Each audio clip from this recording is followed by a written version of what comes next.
Hey,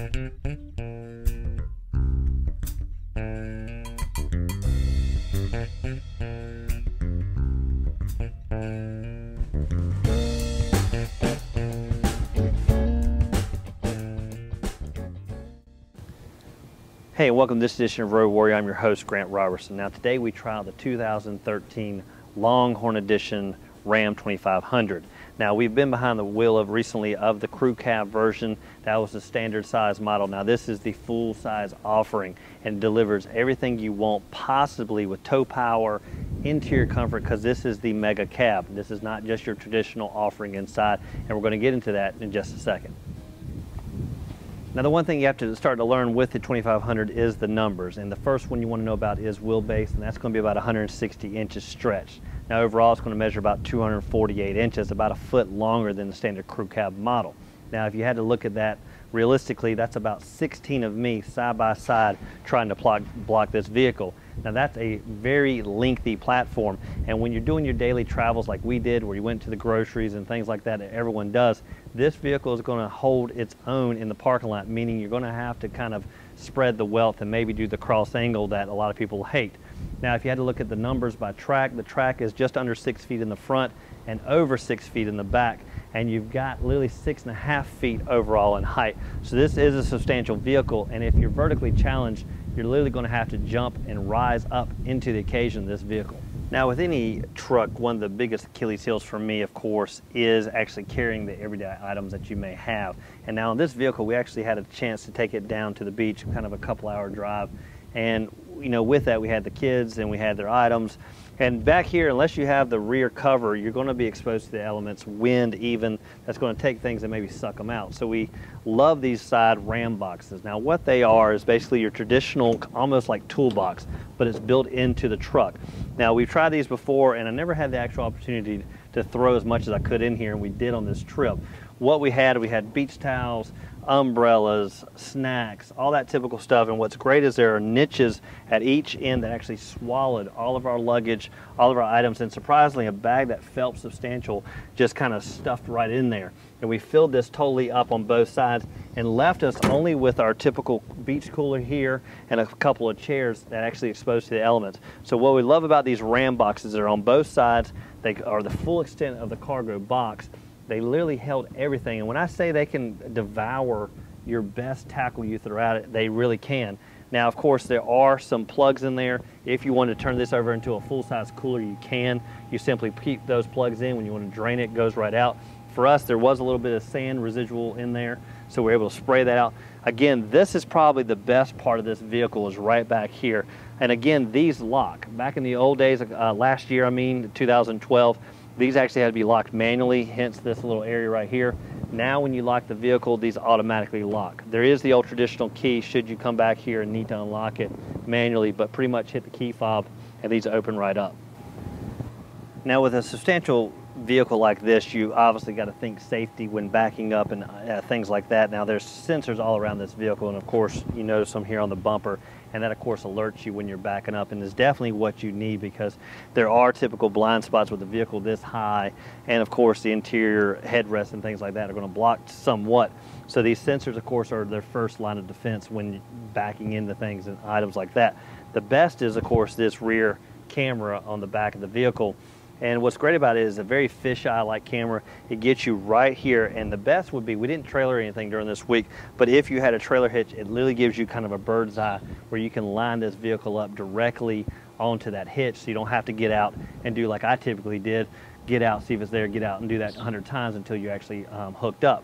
Now while we're back here, you obviously drop the tailgate on many occasions. Now what you will find, this is a substantial tailgate. This is a well-built vehicle, so everything is kind of heavy and will take a little bit of oomph to get up there. Not too bad though. Now this is a sprayed-in bed liner, the go-to choice of course these days. And what you have back here is 6'3" of cargo bed. Now what I love is you've got these tie downs that we talked about before on the previous Ram. These are strappable areas that you're able to move where you need to, and you have the cargo box that we've talked about as well, this divider that you're able to basically cinch into place and keep items from sliding forward and backward. When we did the previous Ram edition, we actually carried some block and it held our block in place. For this case, we actually shoved it right up against our coolers, locked it in place, and it kept everything from slinging around. One thing that I did notice that was missing back here are the wheel wells and what invades typically into your cargo box, and those are not here. Obviously, because this vehicle is jacked up, it is a 4x4, we don't have to have the wheel well. So you truly have a 6'3" bed here that of course extends out onto your tailgate should you need it. Now I mentioned again, this is the Longhorn Edition, so let's talk about the look and feel of this vehicle. Now again, this is a substantial offering. It does have body color all the way around, and the biggest thing you're going to notice, and a lot of people did, of course, is this MegaCab and the extension right here. Typical crew cabs are going to stop short just a little bit. This has the MegaCab, obviously, demeanor on the outside. You do have the lower color here on this model, and this huge step rail. On traditional other vehicles where you have a step rail, it's only going to be focused on your front doors. On this vehicle, of course, we have the rear cargo area. You're going to need a step there, and it extends to that, so you're able to basically reach up here, grab what you need, and hop down. Otherwise, you're either climbing up onto the wheels, the rear bumper. There's a lot of places where you can physically get up into this if you need to.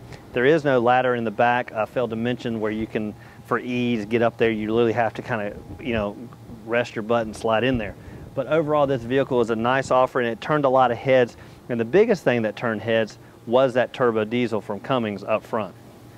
Now, after you get past the look and feel of this vehicle, you're going to want to know what's under the hood. And this has the turbo diesel 6.7 liter inline 6-cylinder built by Cummins.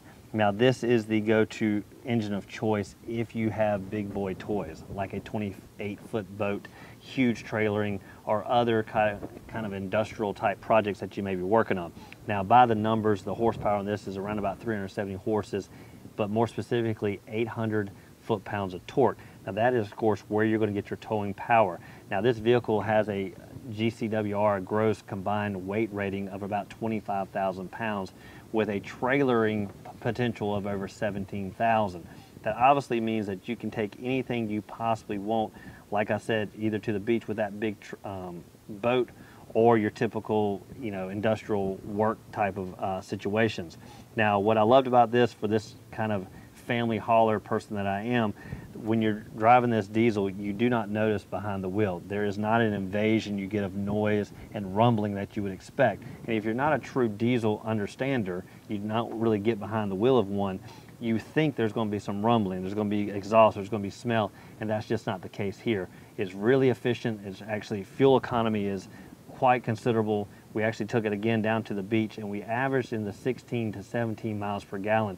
Shocking to me, considering years back when I drove a diesel engine on another vehicle, it averaged more about 9 to 10 miles per gallon. So to get those numbers in the mid-teens is not too shabby. And what I loved about it is you had the fuel gauge, of course, up there, and there's actually another gauge called the DEF gauge. And what that is it's an additive that you basically fill up whenever it says, obviously, you need to, back there near the gas tank. And you actually fill that up. It's an additive that keeps this engine running clean and actually improves emissions and gets kind of rid of that stigma of the black exhaust coming out every time you hit the gas. Now, I can't say it enough that with this 2500, you are truly getting a full-size offering here. And with the turbo diesel, of course, you're getting all the power you possibly will want. And I can't overstate it enough that really that diesel engine is not what you expect. It delivers the power, of course, but it does not deliver that diesel noise that you would expect. And really, once you get inside this vehicle, now again, this is a Longhorn, so it has all the trappings of high elegance and leather that you possibly could want. So you want to have, of course, an interior that is quaint and serene, even though this is a workaholic vehicle. So what's great about that diesel is it literally keeps it to the outside and keeps your environment on the inside clean and fresh, totally contrasting the diesel engine. Now, once inside this 2500, what you'll notice, of course, is this is not your standard work truck. This is the Longhorn Edition after all, and we've driven one, so we know what the appointments are like. It's very Western, and it's very saddle hide, so you need to be used to that, and it may not be for you, but it is the upgraded model here. Now, as for the numbers in legroom, you've got about 41 inches up front. Now, that's typical across the board in the truck and SUV segment. Now, when you start talking about crew cab and extended cab models, you expect some type of decrease, of course, from front to back. It's natural, but not on a MegaCab. MegaCab is actually going to be an increase, around about 2 inches, about 43 inches overall for backseat passengers. Now, that's wonderful, of course. Now, in my case, I'm carrying the kids, going to the beach, things like that. For a a workaholic, a person, you know, on the go, they're going to have their crew. Now, as for the ergonomics and feel of this vehicle, you've of course got plush leather to go around and everything infotainment wise you could possibly want. Now, we talked about before on a previous model that you have the 8.3 inch touchscreen right here front and center. Now that has the Uconnect, the weather apps, XM satellite radio, everything you need at your touchscreen. Now, one thing we did like on the previous model where we tested this on the SRT is the Uconnect. Now basically it turns this huge vehicle into a Wi-Fi hotspot. And of course that requires some type of service through a provider, but pretty much it means while you're going down the road you can use things like your iPad, your phone, any of those type of electronic devices we all must have. Now, of course, for me, I Bluetooth my phone quite well, easy to use, hands-free calling, all that you would expect. Now, as for the rest of the ergonomics, these are heated and cooled seats, and during this hot summer temperatures right now, the cooled seats came in perfect. And the buttons, of course, correspond right here, and they can be handled on your screen as well. Now, other features that you're going to want to look for are on the dash, and there is a information right there that you can customize. Again, with fuel economy, you can look at that, the turbo boost. Any of that information is right there front and center, surrounded by all the other gauges, of course, speed, tach, fuel, the DEF monitor we talked about earlier, the additive that you may need to keep close eye on, and of course your fuel gauge. Now, I found it surprising that we got the, you know, the mid-teen miles per gallon, which meant our beach trip required not even a fill up to get down there.